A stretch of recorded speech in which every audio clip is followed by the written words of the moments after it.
IVS profit your trade సమర్పిస్తున్న markets closing రిపోర్ట్కి స్వాగతం. మార్కెట్లు వరుసగా రెండో రోజు కూడా నష్టాల్లో ముగియడం మనం అబ్జర్వ్ చేస్తున్నాం. ఇవాళ మే సిరీస్ స్టార్టింగ్ ఇవాళ నష్టాలతో ముగిసింది. అటకేలకు వరుసగా 2 సెషన్స్ పార్టీ వీక్నెస్ మనం అబ్జర్వ్ చేస్తున్నాం. మార్కెట్స్లో నిఫ్టీ 38 పాయింట్ల నష్టంతో 9,304 పాయింట్ల దగ్గర క్లోజ్ అయింది. అండ్ సెన్సెక్స్ 111 పాయింట్ల నష్టంతో 29,918 పాయింట్ల దగ్గర క్లోజ్ అయింది. అయితే 9,300 అనేది ఒక స్ట్రాంగ్ సపోర్ట్గా కనిపిస్తుంది మార్కెట్స్కి.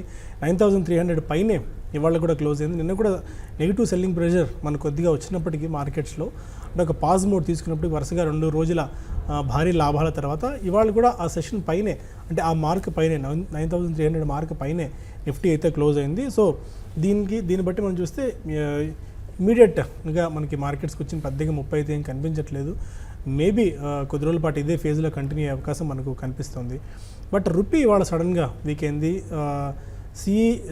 మనకి ఎకనామిక్ అఫైర్స్ మినిస్ట్రీ నుంచి ఒక నెగిటివ్ న్యూస్ ఏదో సంథింగ్ ఒకటి వచ్చినట్టుంది. ఇప్పుడే ఇట్స్ బ్రేకింగ్.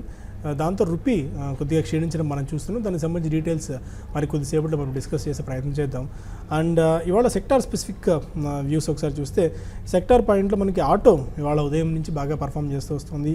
ఆటో ఒకటి and health care, metals, especially PSU bank స్టాక్స్లో బయింగ్ రావడం మనం చూస్తున్నాం. మిడ్ అండ్ స్మాల్ క్యాప్స్లో కూడా ఇవాళ కొద్దిగా బయింగ్ కనిపించింది. బట్ బ్యాంక్ నిఫ్టీ ఇవాళ బాగా వాలటాలిటీ మనకు కనిపించింది. Bank Nifty but still 32 points ప్లస్లో 22,358 పాయింట్స్ దగ్గర క్లోజ్ అయింది.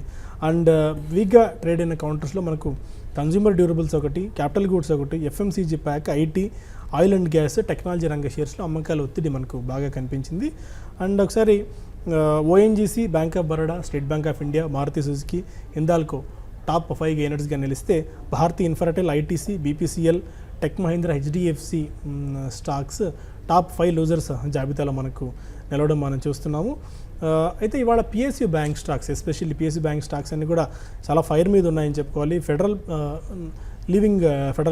బ్యాంక్ ఇవాళ బికాస్ రిజల్ట్స్ బాగా పోస్ట్ చేసింది. దీనితోడు క్యూఏపీ ద్వారా 2,500 కోట్ల రూపాయల మేర నిధులను సమీకరించబోతుంది ఫెడరల్ బ్యాంక్. ఆ న్యూస్తో 14% దాకా పెరిగి స్టాక్ 107 దగ్గర క్లోజ్ అయింది. మిగిలిన బ్యాంక్స్లో దేనా బ్యాంక్ ఒకటి, syndicate bank, Canara bank, union bank of India, Karnataka bank, Allahabad bank, ఇలా ఈ బ్యాంక్స్ స్టాక్స్ అన్ని ఆల్మోస్ట్ 5 నుంచి 10% దాకా ఇవాళ మనం పెరగడం చూస్తున్నాము.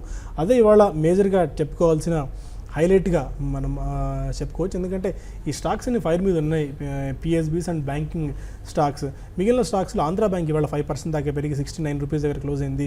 బ్యాంక్ ఆఫ్ ఇండియా ఒకటి, Jammu and Kashmir bank, UCO bank, oriental bank of commerce, south Indian bank, corporation bank, idea bank, you name it, most of the public sector banks and private banks అన్నీ కూడా ఇవాళ 5 నుంచి 10% దాకా పెరగడం మనం అబ్జర్వ్ చేస్తున్నాం. And real estate స్టాక్స్లో మాత్రం ఇవాళ కొద్దిగా సెల్లింగ్ కనిపించింది. వరుస లాభాల తర్వాత ఈ సెక్టార్లో అది స్టాక్స్లో లాభాల స్వీకరణ మనం చూస్తున్నాము. ఇండియా బుల్స్ రియల్ ఎస్టేట్ ఇవాళ 4.5% దాకా క్రాక్ అయ్యి 150 దగ్గర క్లోజ్ అయింది. ప్రెస్టేజ్ ఎస్టేట్స్ 4.5% క్రాక్ అయింది. డెల్టా కార్ప్ కూడా 4% దాకా నష్టపోయి 160 దగ్గర క్లోజ్ అవ్వడం చూస్తున్నాము. అండ్ రేమాండ్స్ లాంటి బాగా ఈ మధ్యకాలంలో పెరిగాయి. 600-650 ఆర్డ్ లెవెల్స్ నుంచి 750-760 దాకా పరుగు తీసిన రేమాండ్స్లో ఇవాళ మళ్ళీ కొద్ది రోజుల తర్వాత ప్రాఫిట్ బుకింగ్ కనిపిస్తుంది. ఈ స్టాక్ 2.5 నుంచి 3% దాకా క్రాక్ అయ్యి 740 ఆర్డ్ లెవెల్స్ దగ్గర క్లోజ్ అవ్వడం మనం చూస్తున్నాం. వాళ్ళకి ఇది ఇప్పటిదాకా ఉన్న మార్కెట్ స్నాప్ షాట్. వాళ్ళకి ఈరోజు ట్రేడింగ్ ఎలా సాగింది, రేపు ఎలా మార్కెట్స్ బిహేవ్ చేసే అంటే ట్యూస్డే రోజున నెక్స్ట్ ట్రేడింగ్ సెషన్ రోజున ఎలాంటి ట్రేడింగ్ యాక్షన్ ఉండొచ్చు అన్న అంశాలు మాట్లాడేందుకు సుందర్ గారు స్టూడియోలో ఉన్నారు. గుడ్ ఈవినింగ్ అండి. బట్ వరుసగా 2 రోజుల పాటు భారీ లాభాలు, మళ్ళీ వరుసగా 2 రోజుల పాటు వరుస నష్టాలు మనం చూస్తున్నాము. బట్ 9,300 అనేది ఒక స్ట్రాంగ్ సపోర్ట్ లెవెల్లో మనకు కనిపిస్తున్నట్టుంది. నిన్న అనుకోవచ్చు, ఇవాళ అనుకోవచ్చు, సెల్లింగ్ ప్రెషర్ వచ్చినప్పటికీ ఆ లెవెల్ పైన క్లోజ్ అయింది. దీన్ని ఏ విధంగా మనం అర్థం చేసుకోవచ్చు? టెక్నికల్స్ ఏం సూచిస్తున్నాయి? టెక్నికల్గా చూస్తే కనుక మార్కెట్ ఒక మైనర్ పాస్ ట్రెండ్లో ఉన్నట్టు అనిపించుకుంది. 9,360 దగ్గర రెసిస్టెన్స్ ఉంది. సో ఓవరాల్గా మార్కెట్ ఇవాళ మైనర్ కరెక్షన్లో ఉంది. 9,300 దగ్గర సపోర్ట్ తీసుకోవడం మనం చూసాము. దాని దిగి ట్రేడ్ అయినప్పటికీ మార్కెట్ లాస్ట్ ఫ్యూ మినిట్స్లో కోలుకోవడంతో ఒక స్వల్ప సపోర్ట్ అనేది ఉండడం మనం చూస్తున్నాం. ఓవరాల్గా చూస్తే కనుక మార్కెట్ ఒక మైనర్ కరెక్షన్ కన్సాలేషన్లో ఉందనుకోవచ్చు. మార్కెట్ రేపు మంగళవారం నాడు కనుక కొంచెం ఏమాత్రం 9,300 పైన కనుక నిలబడిందంటే మళ్ళీ ఫర్దర్ అప్ ట్రెండ్లోకి వెళ్ళే అవకాశాలు కనిపిస్తుంది. జస్ట్ ఇది ఒక కన్సాలేషన్ ఫేస్ అనుకోవచ్చు. ఓకే. అండ్ మనకి కొద్దిగా నెక్స్ట్ వీక్ హాలిడే మండే మనకు మే 1 అండ్ మహారాష్ట్ర దివస్ సందర్భంగా హాలిడే మనం అబ్జర్వ్ చేస్తున్నాం. ఫస్ట్న ట్యూస్డే మనకు ట్రేడింగ్ స్టార్ట్ కాబోతుంది. మేబీ ఈలోపు ఏ ఫ్యాక్టర్స్ మార్కెట్ను డ్రైవ్ చేసే అవకాశం కనిపిస్తుంది? నెక్స్ట్ ట్రేడింగ్ సెషన్ రోజున ఎలాంటి ఇది మీరు చూస్తారు ట్రేడింగ్ యాక్టివిటీ? మార్కెట్ గత 7 వారాలుగా చూస్తే కనుక ఎప్పుడైతే కనుక 9,100 టచ్ అయిందో అప్పటి నుంచి బాగా వాలటిలిటీ మనం చూస్తున్నాము. మనం ఒక 7 వీక్స్ బ్యాక్ చూస్తే కనుక మార్కెట్ ఒక వారం పెరిగింది, తర్వాత ఇంకో వారం పడింది, ఇంకో వారం పెరిగింది. అలాగా ఈ 9,200 ఒక కేంద్రంగానే చుట్టూ తిరుగుతూ ఉండడం అనేది మనం చూస్తున్నాము. మధ్యలో ఒక 100 పాయింట్లు పెరిగినప్పటికీ మళ్ళీ 20 పాయింట్లు 30 పాయింట్లు పట్టడం అనేది కూడా మనం చూస్తున్నాం. సో ఓవరాల్గా చూస్తే కనుక మార్కెట్ కొంచెం హై లెవెల్లో కాషియస్ ట్రెండ్గా ఉందనుకోవచ్చు. మనకి బుల్లిష్ ట్రెండ్గా ఉండి బాగా మేజర్ పీక్ టెస్ట్ చేస్తున్నప్పటికీ లాస్ట్ 6 వీక్స్గా చూస్తే కనుక మార్కెట్ కొంచెం కాషియస్ అప్ ట్రెండ్లోకి వెళ్తున్నట్టు కనిపిస్తుంది. ముఖ్యంగా ఎఫ్ఐస్ దగ్గర నుంచి కనుక సెల్లింగ్ ప్రెషర్ కంటిన్యూ అవుతుంది. ఇంకా కనుక కంటిన్యూ అవుతే కనుక హై లెవెల్లో కొంచెం ఒక కన్సాలిడేషన్ వచ్చే అవకాశం ఉంది. బట్ కానీ ఈ వారం చూస్తే కనుక మార్కెట్ టెక్నికల్గా బాగా స్ట్రాంగ్గానే క్లోజ్ అయింది అనుకోవచ్చు. ట్రెండ్లో ఎటువంటి వీక్నెస్ కనిపించలేదు. మార్కెట్ని ప్రభావితం చేసే అంశాలంటే ఒకటి ఎఫ్ఐస్, రెండోది అమెరికన్ మార్కెట్స్ ఆధారంగానే మన మార్కెట్స్ కూడా మూవ్ అవడం అనేది మనం చూస్తున్నాము. బహుశా ఇవాళ అమెరికన్ మార్కెట్ ఎలా క్లోజ్ అవుతుందో చూడాలి. దాన్ని బట్టి మనకి ట్యూస్డే కూడా ఒక రియాక్షన్ కానీ ఒక అప్ ట్రెండ్ కానీ ఉండే అవకాశం ఉంది. అలాగే ఇక ఎప్పుడు అనుకుంటున్నట్టు కానీ మనకి రిజల్ట్స్ కూడా ఉన్నాయి కాబట్టి అవి ఇప్పటివరకు బాగానే కనిపిస్తున్నాయి. అవి బహుశా నెక్స్ట్ మేజర్ ఇంపాక్ట్. అలాగే మాన్సూన్ రిపోర్ట్ కూడా ఏమైనా ఫర్దర్ దాని మీద డెవలప్మెంట్ వచ్చిందంటే అది కూడా మార్కెట్ని ఇంపాక్ట్ చేసే అవకాశం కనిపిస్తుంది. ఓకే. అండ్ ఇప్పుడే మనకు ఇన్ఫర్మేషన్ వస్తుంది ఎస్చాంద్ ఐపీఓ అప్డేట్ గురించి. ఎస్చాంద్ ఐపీఓ ఇప్పటిదాకా 59 టైమ్స్ ఓవర్ సబ్స్క్రైబ్ అయింది. ఇవాళ ఇష్యూ మనం ముగియడం చూస్తున్నాము. 59 టైమ్స్ అంటే డీసెంట్ కాదు, మోస్ట్ ఎక్స్పెక్ట్ చేసిన దానికంటే ఎక్కువ రెస్పాన్స్ ఎస్చాంద్ ఐపీఓకి వచ్చింది. ఈ మధ్యకాలంలో వస్తున్న ఐపీఓలు మంచి ప్రీమియంతో లిస్ట్ అవ్వడం అండ్ బాగా ఓవర్ సబ్స్క్రైబ్ అవ్వడము, మంచి లిస్టింగ్ గెయిన్స్ రావడంతో రిటైల్ ఇన్వెస్టర్స్ కూడా ఈ ఎస్చాంద్ ఐపీఓకి భారీ ఎత్తున దరఖాస్తులు చేసుకున్నారు. Retail portion 5 times over subscribe అయింది. Qualified institutional buyers QIB 45 times over subscribe అయింది. HNI portion 202 times over subscribe అయింది. అంటే దీన్ని బట్టి ఏ స్థాయిలో ఎస్చాంద్ ఐపీఓ మీద ఇంట్రెస్ట్ ఉందో అండ్ బుల్ మార్కెట్స్ ఇలాంటి ఐపీఓస్కి ఏ స్థాయిలో స్పందన ఇస్తున్నాయో మనం అర్థం చేసుకోవాల్సిన అవసరం కనిపిస్తుంది. మేబీ లిస్టింగ్ గెయిన్స్ ఉండే అవకాశాలు బాగా మనకు కనిపిస్తుంది. ఎందుకంటే ఈ స్థాయిలో HNIs నుంచి QIBs నుంచి స్పందన ఉంది కాబట్టి మొదటి రోజున వాళ్ళు ఇంట్రెస్ట్ చూపించే అవకాశం ఉంది కాబట్టి. అండ్ రిటైల్ పోర్షన్ తక్కువ ఉంది, 5 టైమ్స్ మాత్రమే అయింది కాబట్టి. సో మేబీ లిస్టింగ్ గెయిన్స్ ఉండే ఛాన్సెస్ మనకు కనిపిస్తున్నాయి. వాళ్ళు మళ్ళీ బయింగ్కి దిగే అవకాశాలు ఉంటాయి కాబట్టి. And gainers point of view ఒకసారి చూస్తే ఇవాళ ఆమ్టెక్ ఆటో ఆల్మోస్ట్ 19% దాకా పెరగడం చూస్తున్నాము. 19% పెరిగి 39 రూపీస్ 30 పైస్ దగ్గర క్లోజ్ అయింది. IFCI ఇవాళ 9% దాకా పెరిగి 32 రూపీస్ దగ్గర క్లోజ్ అయింది. ఫోర్టీస్ హెల్త్ కేర్ కూడా 5% గెయిన్స్తో 220 రూపీస్ దగ్గర క్లోజ్ అవ్వడం చూస్తున్నాం. అండ్ మిడ్ అండ్ స్మాల్ క్యాప్స్లో ఎలాంటి బయింగ్ యాక్టివిటీ జరుగుతుందో కూడా ఒకసారి మనం అబ్జర్వ్ చేద్దాం. మిడ్ అండ్ స్మాల్ క్యాప్స్లో ఎస్పెషల్లీ ఇవాళ మిడ్ అండ్ స్మాల్ క్యాప్స్లో కూడా మంచి బయింగ్ ఆపర్చునిటీ కనిపించింది. మార్కెట్ వీక్గా ఉన్నప్పటికీ వీటిల్లో కెంబాండ్ కెమికల్స్ ఈ స్టాక్ 20% సీలింగ్ పడి 244 దగ్గర క్లోజ్ అయింది. ధన్సేరి ఇన్వెస్ట్మెంట్స్ 20% సీలింగ్తో 243 దగ్గర క్లోజ్ అవ్వడం చూస్తున్నాము. అండ్ ఆమ్టెక్ ఆటో కూడా 18-19% దాకా ఇవాళ పెరిగింది. ఇంతకుముందు అనుకున్నట్టు ఫెడరల్ బ్యాంక్ 14% దాకా స్పర్ట్ రావడం చూస్తున్నాము. Fertilizers and chemicals, Travancore, FACT అన్ని స్టాక్ ఇవాళ కూడా 10% దాకా 11% దాకా పెరిగి 52.75 దగ్గర క్లోజ్ అవ్వడం చూస్తున్నాం. నిన్న ఈవినింగ్ కూడా దీని గురించి మనం డిస్కస్ చేసుకున్నాము. సెంట్రల్ గవర్నమెంట్ నుంచి బకాయిలు పెద్ద ఎత్తున విడుదల కాబోతున్నాయి, 1000 crores ప్లస్ దాకా. దాంతో ఫ్యాక్ట్లో బయింగ్ కనిపిస్తుంది. బజాజ్ స్టీల్ ఇండస్ట్రీస్ ఈ స్టాక్ 10% దాకా పెరిగి 163 దగ్గర క్లోజ్ అయింది. వాళ్ళగా టాప్ గెయినర్స్ లిస్ట్ అయితే దేనా బ్యాంక్ కూడా ఇవాళ 10% దాకా పెరిగి 44 దగ్గర క్లోజ్ అయింది. అండ్ ఇవాళ 50 వీక్ హై టచ్ చేసిన స్టాక్స్ ఆల్మోస్ట్ 97 దాకా 93 దాకా కనిపిస్తున్నాయి. వాటిలో అడోర్ వెల్డింగ్ ఒకటి, Andhra bank, Asahi Songwon, Bajaj Finserv, Balrampur Chini, bank of India, Bombay Burmah trading corporation, Bharat forge almost 1150 1160 దాకా ఉంది. మనం ఆల్మోస్ట్ 850 800 లెవెల్స్ నుంచి పదే పదే రికమెండ్ చేస్తూ వచ్చిన స్టాక్ ఇది భారత్ ఫోర్జ్. ఎందుకంటే కొద్దిగా టర్న్ ఓవర్ అయ్యే అవకాశాలు భారత్ ఫోర్జ్లో బాగా కనిపిస్తున్నాయి. ఈ స్టాక్లో బెట్ చేసుకోవచ్చు అని చెప్పి మనం అనుకుంటున్నట్టుగానే ఈ స్టాక్ ఆల్మోస్ట్ 1160 దాకా వెరీ షార్ట్ టర్మ్లో 2.5-3 months టైంలోనే డీసెంట్ సెట్ ఆఫ్ గెయిన్స్ని 25-30% ఆఫ్ గెయిన్స్ని ఈ స్టాక్ ఇచ్చింది.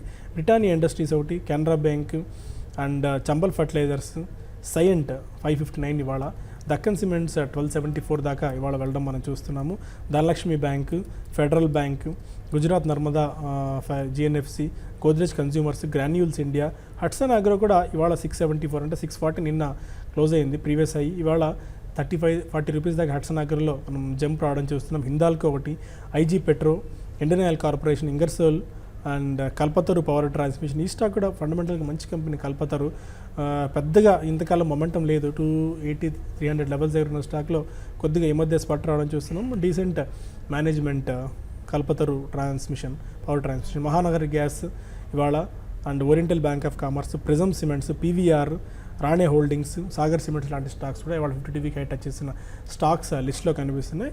ఇవాళ పీవీఆర్ అండ్ ఐనాక్స్ లీజర్ కూడా ఇవాళ మంచి స్పాట్ రావడం చూసాం. ఎందుకంటే బాహుబలి రిలీజ్ ఇవాళ ఉంది. అంత పెద్ద ఎత్తున కొద్ది కాలం పాటు కొన్ని రోజుల పాటు స్క్రీన్స్ పూర్తి స్థాయిలో యూటిలైజ్ అవుతాయి. అండ్ మొత్తం షోస్ మొత్తం స్క్రీన్స్ అన్నీ ఎక్కువ యూటిలైజేషన్ కెపాసిటీ ఉంటుంది. కాబట్టి పీవీఆర్ అండ్ ఐనాక్స్ లీజర్ లాంటి స్టాక్స్లో స్పాట్ రావడం గమనిస్తున్నాము. అండ్ ఎస్పెషల్లీ కొన్ని స్టాక్స్ ఇవాళ మనం అబ్జర్వ్ చేసుకోవాల్సిన అవసరం కనిపిస్తుంది. One is public sector banks మీద మీ వ్యూ ఎలా ఉంది? ఇవాళ మోస్ట్ ఆఫ్ ది బ్యాంక్స్ మంచి గెయిన్స్ చూసాము. అండ్ చాలా బ్యాంక్స్ కూడా ఇవాళ 50 TVకి హై టచ్ చేయడం చూస్తున్నాం. పబ్లిక్ సెక్టర్ బ్యాంక్స్ వాటిలో ఫ్రెష్ ఇన్వెస్ట్మెంట్స్ అనేది ఏ మేరకు మీరు సజెస్ట్ చేస్తున్నారు? ఓవరాల్గా చూస్తే కనుక ఈ మధ్య లాస్ట్ 2-3 monthsలో public sector banks slow and steady up ట్రెండ్లోకి వెళ్ళడం మనం చూస్తున్నాము. బట్ ఓవరాల్గా కొంచెం ప్రైవేట్ సెక్టర్తో పోలిస్తే కనుక కొంచెం అండర్ పెర్ఫార్మ్ చేస్తున్నప్పటికీ ఓకే రీజనబుల్గానే ఒక స్లో అండ్ స్టడీగా పెరుగుతూ వస్తుంది. ఎన్పిఎస్ సంబంధించినంత వరకు ఆ కన్సర్న్స్ కూడా కొంచెం త్వరలో రిసాల్వ్ అవుతాయనే ఉద్దేశంతో కొంచెం మనకి బ్యాంక్స్ అని కూడా పెరుగుతుంది. ఈ లెవెల్లో బై చేయొచ్చా అంటే ఓకే, అండర్లైన్ ట్రెండ్ ఇంకా బులిష్గానే ఉంది. మనం కరెక్ట్గా ఇక్కడ టాప్ అవుట్ అయిపోతుందని మనం కరెక్ట్గా ఎగ్జాక్ట్గా చెప్పలేము. కాబట్టి ఈ ట్రెండ్ కంటిన్యూ అవకాశాలు కూడా కనిపిస్తుంది. కాబట్టి ప్రస్తుతం ట్రెండ్ పాజిటివ్గా ఉంది కాబట్టి దాంతో ఫ్లో అవటమే మంచిది. సో పోలిస్తే కనుక కొంచెం ఎస్బీఐ కానీ బ్యాంక్ ఆఫ్ బరోడా వీటిని ఖచ్చితంగా తీసుకోవచ్చు. అలాగే ఏదైనా కొంచెం ఒక ట్రెండ్ రివర్స్ అయ్యేటట్టుగా ఉంటే కనుక అప్పుడు ఎగ్జిట్ అవ్వచ్చు. యాజ్ ఇట్ ఈస్ బులిష్గా ఉంది కాబట్టి హోల్ తీసుకోవచ్చు. Okay. And especially Akshaya Tritiya అయిన నేపథ్యంలో గోల్డ్ షాప్స్లో కిటకిట కనిపిస్తుంది. గోల్డ్ షాప్స్ అన్నీ కూడా మంచి టర్న్అవుట్ రావడం మనం చూస్తున్నాం. లాస్ట్ టైం దాదాపు ఒక్కరోజు 5,000 కోట్ల రూపాయల మేర బిజినెస్ అయిందని చెప్పి ఒక అంచనా. అండ్ ఈసారి కూడా అంతకు మించిన టర్న్ ఓవర్ ఉండొచ్చు అని చెప్పి స్ట్రీట్ అయితే ఎక్స్పెక్ట్ చేస్తుంది. డిమానిటైజేషన్ ఇంపాక్ట్ పెద్దగా లేదు అన్న ఇది మనకి గ్రౌండ్ రిపోర్ట్ నుంచి అందుతున్న సమాచారం ప్రకారం మనం చూస్తున్నాము. అండ్ సుందర్ గారు ఫైనల్గా ఎలాంటి గైడెన్స్ ట్రేడర్స్కి ఇస్తారు? మనకి ట్యూస్డే మళ్ళీ ట్రేడింగ్ స్టార్ట్ అవుతుంది కాబట్టి ఆ లోపు మనకు చాలా ఫ్యాక్టర్స్ మార్కెట్స్ని లీడ్ చేసే అవకాశం ఉండేది. సో యూరోపియన్ మార్కెట్స్ కూడా ఫ్లాట్గానే ఉన్నాయి కాబట్టి బహుశా అక్కడ కూడా ఇవాళ అలాగే క్లోజ్ అయ్యే అవకాశాలు కనిపిస్తుంది. బట్ నార్మల్ మార్కెట్ కండిషన్లో మన మార్కెట్స్ కూడా ఫ్లాట్గానే రేపు సోమవారం కాదు మంగళవారం నాడు ఓపెన్ అయ్యే అవకాశం కనిపిస్తుంది. ఒకవేళ కనుక 9,300 కింద కనుక ట్రేడ్ అవుతే మటుకు కొంచెం అప్రమత్తంగా ఉండమంటారు. అట్లా స్వింగ్ ట్రేడింగ్ కోసం, అంటే just 1 weak point of view కోసం. అలాగే 9,300 పైన కనుక కొంచెం స్థిరంగా ఉందంటే లాంగ్ పొజిషన్ తీసుకోవచ్చు. 9290 అంటే జస్ట్ ఒక 15 పాయింట్ల కింద స్టాప్ లాస్ పెట్టుకోవచ్చు.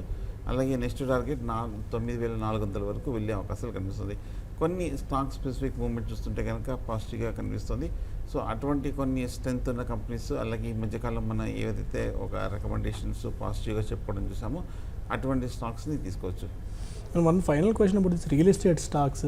రియల్ ఎస్టేట్ స్టాక్స్లో ఇవాళ ఐబీరియల్ బాగా క్రాక్ అయింది, వరుసగా క్రాక్ అవుతూ వస్తుంది. ఈ స్టాక్ కూడా హ్యూజ్ ర్యాలీ ఈ మధ్యకాలంలో చూసాము ఈ స్టాక్స్లో. ఎలా చూస్తారు IB real estate and prestige estates? ఈ 2 స్టాక్స్ ఇవాళ 5% దాకా క్రాక్ అయ్యాయి. అండ్ డౌన్ సైడ్ ఇంకా ఏ మేరకు ఉంది ఐబీ రియల్ అండ్ ప్రెస్టేజ్ ఎస్టేట్స్లో? ఐబీ రియల్ ఎస్టేట్ చూస్తే కనుక 60 రూపాయల నుంచి బాగా పెరగడం చూసాము. 160 రూపాయల వరకు ఇవాళ కొంచెం ఒక 6% వరకు తగ్గడం అనేది చూసాం. ఓవరాల్గా చూస్తే కనుక ఐబీ రియల్ ఎస్టేట్ బులిష్గానే కనిపిస్తోంది. కాకపోతే మనకి లాస్ట్ కపుల్ ఆఫ్ మంత్స్గా కంటిన్యూస్ అప్ ట్రెండ్ చూసాము. పెద్ద ఏమి కరెక్షన్ లేకుండా ఎక్స్ట్రీమ్లీ ఓవర్ బాట్ తోటి, ముఖ్యంగా బాగా ఓపెన్ ఇంట్రెస్ట్ పెరగడంతో బాగా ఐబీ రియల్ ఎస్టేట్ ఇవాళ ఒకసారిగా సెల్లింగ్ ప్రెషర్ మార్కెట్ లాస్ట్ 2 డేస్గా ఉంది కాబట్టి కొంచెం ఈ లెవెల్లో కొంచెం ప్రాఫిట్ బుకింగ్ అనేది జరుగుతుంది. సో బహుశా షార్ట్ టర్మ్ కొంచెం 140 లెవెల్స్లో సపోర్ట్ తీసుకునే అవకాశాలు కనిపిస్తుంది. అలాగే ప్రెస్టీజ్ కూడా చూస్తే కనుక 150 నుంచి 280 రూపాయల వరకు పెరిగింది. అలాగే 2015లో చూస్తే కనుక 280, 290 దగ్గర చాలా స్ట్రాంగ్ రెసిస్టెన్స్ ఉంది. ఆ లెవెల్ దాటలేకపోతుంది కాబట్టి సో 280 దగ్గర కొంచెం నెక్స్ట్ టార్గెట్ లెవెల్స్లో ఈ కరెక్షన్ ట్రెండ్ అనేది రావడం అనేది మనం చూస్తాం. ఓవరాల్గా చూస్తే కనుక ప్రెస్టీజ్ ఎస్టేట్స్ కూడా ఫండమెంటల్గా పాజిటివ్గానే కనిపిస్తుంది. సో ఈ నేపథ్యంలో చూస్తే కనుక ఇదొక మైనర్ కరెక్షన్గా అనుకోవచ్చు.